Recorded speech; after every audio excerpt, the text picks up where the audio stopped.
안녕하십니까. 열린 JTV 서주영입니다. 최근 전주방송에서는 이 사람들이 살아가는 삶의 현장을 기자와 프로듀서, 영상 전문가가 각자의 시선으로 담아낸 프로그램 현장 스토리판을 선보였습니다. 앞으로 이 현장 스토리판에서는 이 생생한 현장과 또 그 이면의 이야기를 담아내고자 노력하겠습니다. 많은 관심 부탁드리겠습니다. 오늘 열린 JTV에서는요, JTV 8시 뉴스에 대해서 이야기 나눠볼까 합니다. 오늘 함께해 주실 시청자 위원과 제작자 소개해드리도록 하겠습니다. 먼저 전주문화원 손상국 감사, 또 정읍시립미술관 이흥재 명예관장, 또 JTV 전주방송 취재 1팀 이승환 팀장 자리해 주셨습니다. 반갑습니다. 반갑습니다. 네. 오늘 먼저 살펴볼 이슈는요, 이 한국 GM 군산공장 폐쇄에 따른 보도가 연일 쏟아지고 있습니다. 이 군산시를 비롯해서 이 도내 전체로 위기감이 번지고 있는 가운데 두 위원님들께서는 이 GM 관련된 뉴스 어떻게 보셨나요? 예, 저는 작년에 현대중공업 군산공장이 폐쇄가 됐죠. 또 올해는 한국 GM 군산공장이 이렇게 폐쇄가 되니까 야, 이게 공장이 폐쇄가 될 때마다 왜 우리 전라북도에 있는 이렇게 대기업들만 우선적으로 되는가에 대해서도 굉장히 많은 생각을 해봤고, 네. 그리고 이제 거의 연일 보도가 나오는데 되게 그 GM 군산 공장 직원들의 어떤 앞으로의 향후 진로라고 할까, 그런 얘기는 많이 나오는데 사실 현대중공업 때도 그렇고 GM 공장도 많은 하청업체들이 있는데 아마 그 숫자는 현대중공업이나 GM 공장의 본사 직원들 못지않게 더 많지 않았을까 싶은데, 이런 하청업체에 근무하는 직원들에 대한 앞으로의 향후 여러 가지 문제에 대해서 조금 더 많은 관심을 가지고 보도를 해주면 좋겠다는 생각을 절실하게 했습니다. 네, 이에 대해서 좀 답변을 부탁드린다면요. 예, 말씀하신 대로 지금 GM 군산 공장에 있는 그 직원들보다 협력업체들의 어떤 급여나 복지 수준이 낮을 수밖에 없습니다. 대략 수치적으로는 군산 공장에 약 2,000명의 직원들이 있는데요. 이 가운데 한 200명 정도가 사내 협력업체 직원들입니다. 안타깝게도 지난달 말에 이미 해고가 통보가 돼서 저희들도 이제 그 상황을 보도를 해드렸습니다만, 그다음에 또 사회협력업체로는 도내에 한 135개 정도 되는 그 협력업체가 군산을 비롯해서 김제나 완주, 익산에 이렇게 산재되어 있습니다. 근로자 수로는 한 1,700명 정도나 되고요. 그래서 말씀하신 대로 그분들의 상황이 또 군산 공장이 폐쇄가 되면 여기도 라인을 축소를 하거나 아예 문을 닫아야 되는 상황이 되어서 이미 한두 차례 보도는 했습니다만, 말씀 주신 대로 관련된 내용을 지속적으로 살펴보도록 하겠습니다. 네, 그 손 위원님은 어떻게 보셨나요? 예, 지금 그 작년에 현대중공업 군산 사태에 이어서 바로 이런 GM 사태가 이루어지다 보니까 군산시는 물론이고 이제 전라북도가 어떤 패닉 상태에 빠져 있습니다. 이런 뉴스를 보면서 저는 참 답답하다는 느낌이 들었는데요. 왜 우리 전라북도에서 이런 일이 계속 일어나야 하는지에 대해서는 저희 이 의원님과 같은 생각을 했습니다. 그래서 지금 이런 일들이 일어나는 근본적인 일들에 대해서 한번 검토해 볼 때가 되지 않았나 하는 생각을 했는데요. 과연 우리 전라북도가 기업하기 좋은 곳인지, 아니면은 우리 전라북도의 산업정책이라든지 일자리 정책 같은 것들이 제대로 가고 있는지, 이게 이런데 문제가 있다면은 그 문제점은 무엇인지 등을 심층적으로 좀 취재해서 JTBC에서 그런 문제를 보도를 함으로 인해 가지고 이런 사태가 다시 발생하지 않도록 대비하는 것이 상당히 중요하다고 생각을 했습니다. 네, 또 이 같은 사태가 반복되지 않도록 근본적인 검토가 필요하다라는 말씀이셨습니다. 네. 도내 전라북도 경제가 워낙 취약해서 전국적으로 2% 경제다, 3% 경제다 그런 자주 어린 표현도 있습니다만은, 도내에서 아무래도 비중이 제일 큰 2개 사업장이 연거푸 지금 폐쇄됐거나 될 위기를 맞고 있다 보니까 일자리 측면에서는 그 위기 관리가 사실 전혀 안 된 측면이 있습니다. 다행스러운 것은 최근에 현대중공업의 수주 상황이라든지 여파항이 좀 나아지고 있어서 업체 쪽에서 얘기했던 2019년도 재가동 문제가 조금 전망이 밝아지고 있는 것이 좀 다행인데요.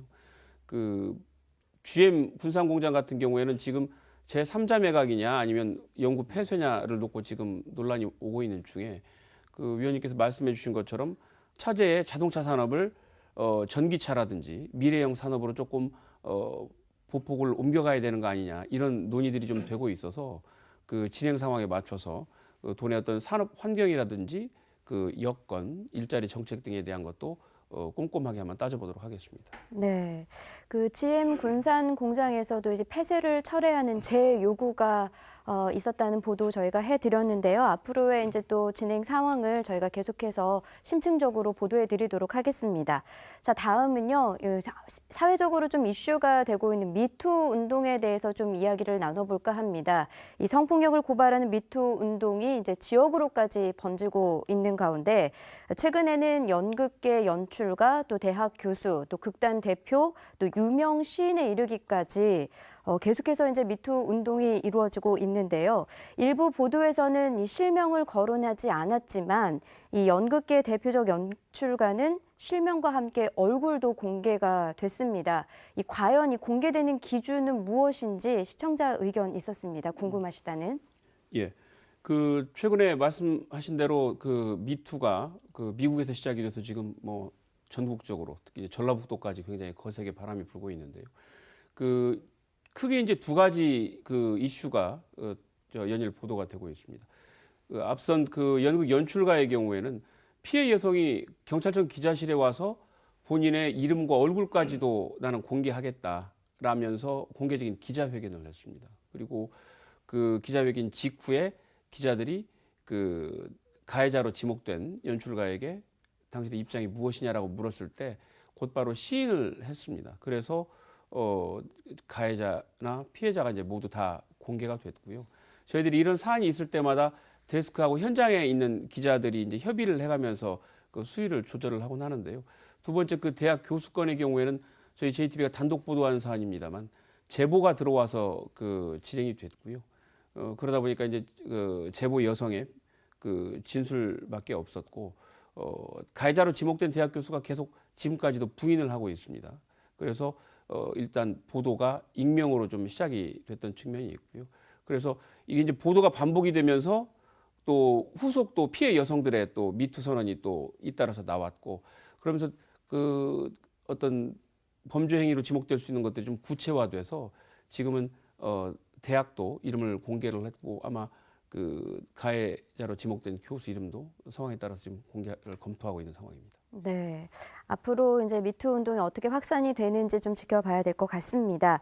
그 GM 군산공장 폐쇄 또 미투 운동에 이르기까지 굵직한 참 이슈들이 많았는데 두 위원님들께서는 이 외에 또 어떤 뉴스가 좀 기억에 남으신가요? 진안군에서 가희박물관이 만들어졌죠. 저는 그 미술관을 운영해 본 입장에서 이렇게 미술관이나 박물관이 생긴다는 것은 굉장히 아주 바람직하고 더 많이 생겼으면 좋겠다는 강한 바람이 있죠.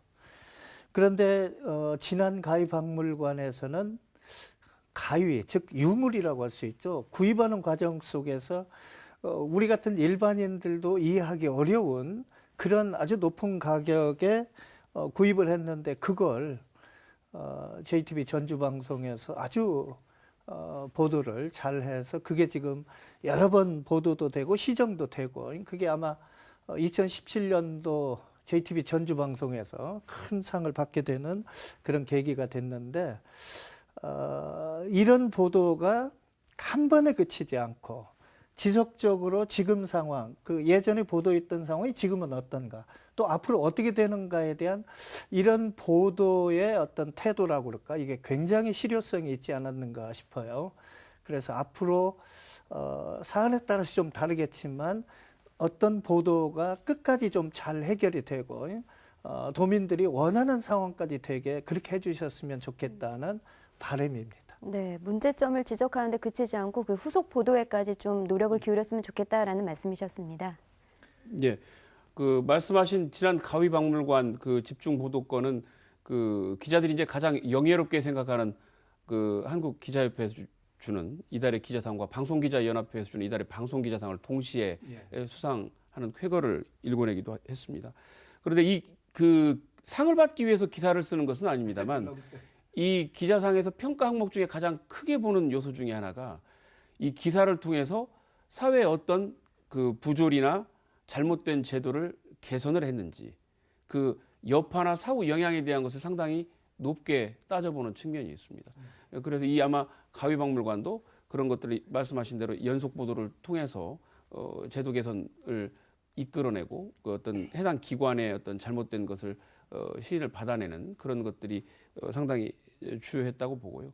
이 문제는 지금 주민들이 또 주민 감사 청구를 전라북도에 해놓았습니다. 그래서 이제 곧 그 주민 감사 청구 심의회를 열어가지고 착수 여부를 좀 결정을 한다고 하는데요.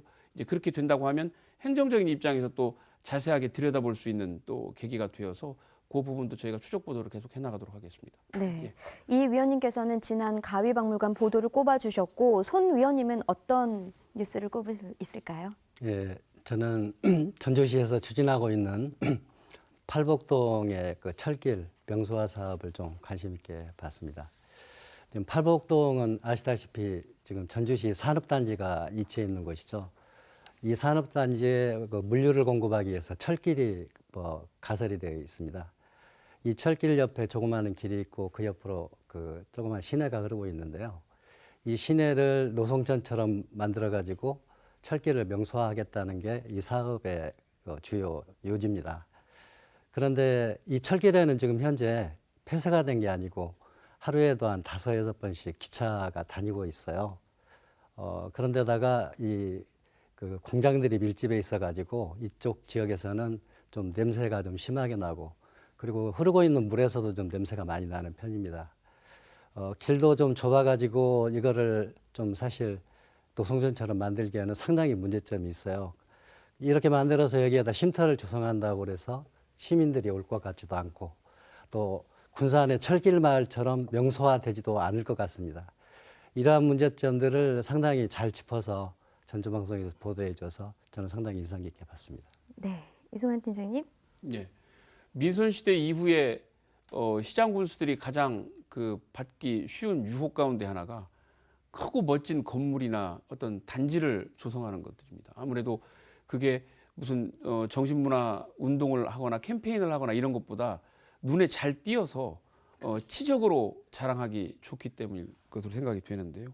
아마 그 전라북도에서도 최근에 의회에서 발표했던 것 중에 도내에서 민선시대 이후에 지어졌던 건물들의 인건비와 운영비만 한 해에 한 1,500억 정도 된다는 그런 조사도 있었습니다. 그래서 이 말씀하신 철길 문제뿐만 아니라 앞으로도 그 과도한 시설 투자랄지 투자 대비 효율이 굉장히 낮을 수밖에 없는 하드웨어 사업에 대한 감시, 그 감시의 고삐를 늦추지 않고 계속 지켜보도록 하겠습니다. 네. 저희가 이제 보도를 하는 입장에서는 정말 심도 있게 또 정확하게 보도를 하고자 노력을 하고 있는데 이 가운데서도 조금 아쉬웠던 부분들이 좀 있을 것 같아요. 이 위원님 어떤 점이 있으셨나요? 남원의 서남대가 폐교가 됐죠. 네. 연속 보도가 나오고 어떻게 하면 대학을 살릴 수 있을까 많은 노력들이 있었고 또 보도가 되었던 걸로 알고 있습니다. 그런데 거의 대학에 있었던 그 직원이나 교수들이 2년여 동안 거의 임금을 받지 못하고 어떻게 하면 폐교가 되지 않게 하려고 많은 노력을 기울여 왔지 않나 생각이 돼요. 그런데 제가 알기로는 뭐 재산이라고 그럴까? 이게 이제 뭐 설립자 딸한테 넘어가게 될 거다라고 하니까 그동안에 학교를 위해서 또 학교를 살리기 위해서 많은 노력을 했던 교직원들은 뭐 그동안에 받지 못한 임금이라든가 이런 문제는 과연 어떻게 되는 것인지 정말 아주 궁금하기 짝이 없습니다. 네, 그 부분에 있어서는 혹시 취재하신 적이 있으십니까? 예, 그 서남대 문제는 그 설립자였던 이용화 씨가 1,000억 원이 넘는 그 횡령을 저질러서 결국 대학이 부실에 이르게 되고 정상적인 교육이라든가 살림살이가 어렵게 돼서 결국 이제 폐교에 이른 것인데요. 이 과정에서 사실 교직원들의 체불임금만 뭐 250억 가까이 지금 될 정도로 일은 설립자가 저질러 놓고 피해는 학생이나 지금 교직원들이 떠안고 있는 상황입니다. 이 부분은 그 사학법 개정안의 진행 상황을 조금 지켜볼 필요가 있는데요. 그 우리 지역 출신이기도 한 국회 교문위원장이 지금 유성엽 의원하고 민주당의 박경미 의원이 그 사학법 개정안을 발의를 해놓았습니다. 그래서 이게 그 설립자나 재단 측의 관계자의 비리로 대학이 문을 닫게 됐을 경우에 그 사유재산을 국고로 환수시켜서 체불임금을 감대 쓰거나 아니면 그 일자리를 잃게 된 교직원들의 재취업 관련 비용으로 쓸 수 있도록 하는 내용을 담고 있는데요. 이게 또 자유한국당 의원들이 사유재산권 침해다 이렇게 해서 지금 반대를 하고 있는 상황입니다. 그래서 민주당이나 민주평화당 쪽에서는 이게 저 비리 재단 옹호당이냐 이제 이렇게 그 정치적인 공방들을 이어가고 있는 중인데요. 그 이미 폐교가 됐습니다만 그 교육부 해석으로는 재단이 완전히 청산되려면 한 1, 2년 이상 걸리는데 청산 절차가 마무리되기 전까지만 이 법안이 통과가 되면 그 재산이 그 설립자의 딸한테 안 넘어가고 국고로 환수시킬 수 있는 가능성이 여전히 남아 있다고 합니다. 그래서 앞으로 저희도 국회에서 이 법이 지금 현재 그 법사위에서 지금 잠자고 있는데요. 그 진행 상황 계속 면밀히 따져보도록 하겠습니다. 네, 조금 시간을 가지고 저희도 계속해서 취재를 해 나가도록 하겠습니다. 그럼 손 위원님은 어떤 점을 꼽을 수 있을까요? 지난 2월에 전라북도 이제 광복회 전라북도 지부에서 항일 의병에 대한 그 자료에 대한 발표가 있었어요. 그 작년 한 해 동안 그 전라북도 지부에서 항일 의병의 행적을 다시 조사를 해가지고 800여 명의 새로운 행적이 밝혀졌다는 그런 뉴스였습니다. 그런데 이 뉴스가 자세하게 리포트로 보도가 되지 않고 단신으로만 처리되었어요. 저는 좀 상당히 아쉽게 생각을 합니다. 사실 이제 그 대한제국기에 있었던 항일 의병이 가장 거셌던 지역이 저희 전라도거든요. 그래서 어찌나 이제 항일에 대한 그런 의병 활동이 심했던지 일본군들이 1909년부터 2개월 동안에 일본군 2개 대대하고 함정까지 동원해서 남한 대토벌 작전이라는 것을 수행을 했어요. 그때 이제 많은 의병들이 순직을 하셨거든요. 그때 이제 순직을 했는데 그 당시 자료가 없어가지고 이분들이 항일 독립투사로 인정을 받지 못했습니다. 그런 자료들이 발굴되어서 이제 그 독립 유공자로 그 광복회에서 신청을 하겠다는 그런 기사였는데 사실 이거를 좀 더 자세하게 취재해서 보도했으면 얼마나 좋았을까 하는 그런 생각을 좀 했습니다. 네. 또 특히나 또 올해는 전라도 천년의 해를 맞이하는 해이니만큼 좀 정체성을 확립하는 데 있어서 좀 취재를 좀 해보는 것도 좋을 것 같다는 생각이 듭니다. 예, 그 말씀 듣고 보니까 사실 저희도 이게 상당히 의미 있는 그 자료라는 생각을 했습니다만 굳이 변명을 하자면 시간에 쫓기고 하다 보니까 이 역사적 가치나 의미를 충분히 다 소화를 못 해낸 것 같습니다. 다행스러운 것은 그 시기는 좀 다릅니다만 최근에 그 진안과 완주의 접경 지역인 웅치 그 전투 임진왜란 시기이긴 합니다만 그 여러 가지 의병 활동이라든가 이런 거에 대해서 전라북도나 완주군 같은 자치단체들이 지금 관심을 좀 보이고 있는 것 같습니다. 그 위원님께서 말씀 주신 그 강제 병합기에 어떤 그 도내에서 일어났던 다양한 그 의병 활동 조금 더 공부를 해서 그 전라도 정도천년이라는 계기성을 삼아서 연속 기획이라든가 관련된 의미 있는 시도를 한번 진행을 해보도록 하겠습니다. 네. 두 위원님의 의견 들어봤고요. 여기서 이제 시청자 의견을 하나만 좀 짚고 넘어가 보고자 합니다. 이 전주시 폐기물 처리 업체 다시 공사 중지라는 지난 이제 3월 1일에 보도가 된 바가 있는데 행정심판위에서는 전주시가 또 취소 소송에서는 업체가 이겼습니다. 과연 어떤 사유로 이게 승소가 됐는지 궁금하다는 의견이 있었습니다. 그 아까 가위박물관 사안도 그렇습니다만은 이 그 폐기물 처리장 관련된 내용도 저희가 그 특종을 해서 길게 보도를 이어가고 있는 사안인데요. 사실 이제 방송 뉴스 분량이라는 게 1분 30초에서 한 2분 이내로 대부분 진행이 되고 이게 이제 뭐 한 달, 두 달 길게 진행이 되다 보면 그 가장 최근의 내용만 이렇게 그 1분 30초 안에 담게 됩니다. 그러다 보니까 아마 시청자들이 앞부분을 계속 다 따라오셨을 거라는 전제하에 가다 보니까 앞부분에 왜 졌다는 거지, 누가 이겼다는 거지 이렇게 조금 놓치실 수도 있는데 앞으로 이런 부분 특히 이제 이게 법적 그 소송이고 또 행정에서도 조금 어려운 도시계획이나 건축법이 지금 개입된 부분이다 보니까 시청자분들이 조금 이해하시기가 어려운 측면이 있습니다만 앞으로는 그 컴퓨터 그래픽이라든가 이런 것을 좀 통해서 시청자들의 이해가 조금 더 쉬운 친절한 뉴스를 네. 할 수 있도록 더 신경을 좀 쓰겠습니다. 네, 예. 보다 좀 알기 쉬운 뉴스를 하는 데 있어서 좀 신경을 좀 써야 할 것 같습니다. 오늘 참 다양한 의견들이 나왔습니다만 이 앞으로 JTB 8시 뉴스에서 어떤 점을 중점을 두고 개선해 나가야 할지 발전 방향에 대해서 좀 짤막하게 이야기를 해주신다면요. 저는 최근에 8시 JTB 뉴스를 보고 깜짝 놀랐어요. 그 타이틀 화면이라고 해야 되나요? 네. 사옥의 그 야간 풍경이 쫙 나오는데 굉장히 신선했습니다. 그리고 그 두 분의 그 진행자들 뒷배경이 청색으로 아마 세계지도처럼 느껴지는데, 그리고 보도를 할 때 아래 자막이 나가잖아요.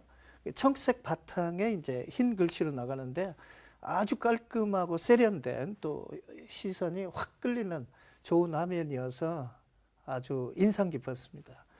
너무 좋았는데 아무래도 가령 8시 SBS 8시 뉴스를 보고 이제 JTB 8시 뉴스를 보잖아요. 그런데 SBS 뉴스뿐만 아니라 거의 많은 뉴스의 그 진행자, 앵커들이 서서 진행하다가 또 앉아서 진행하다, 뭐 걸어가면서 진행하다 하는데 우리는 그 두 분이 앉아서 진행을 하죠.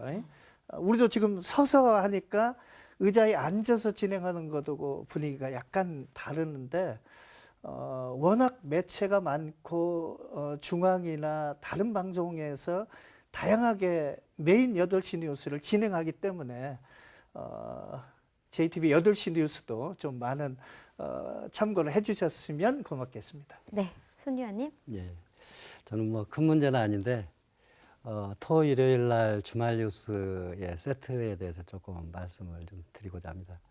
지금 세트의 첫 화면이 다음 뉴스의 첫 화면을 스톱모션으로 잡아 진행을 하고 있거든요. 그게 이제 앵커 뒷배경인데 그 앵커 멘트가 끝나고 첫 화면을 플레이하다 보니까 화면이 좀 튀는 그런 현상이 좀 발생을 합니다.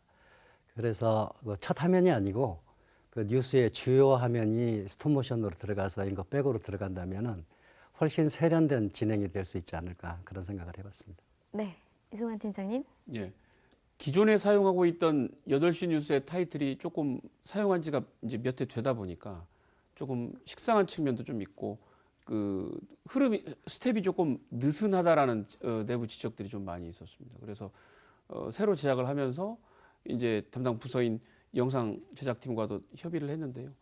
이제 저희가 저 하늘에서 본 전라북도 같은 프로그램들을 통해서 드론 촬영이 굉장히 노하우를 저희 카메라 기자들이 숙지를 잘 해서 상당히 퀄리티가 높은 그 영상을 잘 만들어줬습니다. 그 다음에 이 주요 뉴스로 넘어가는 흐름이라든가 긴박감을 유지를 해서 아마 보시기에 전보다 조금 세련되면서도 좀 스피디한 그런 느낌을 많이 받으셨지 않나 그런 생각이 듭니다.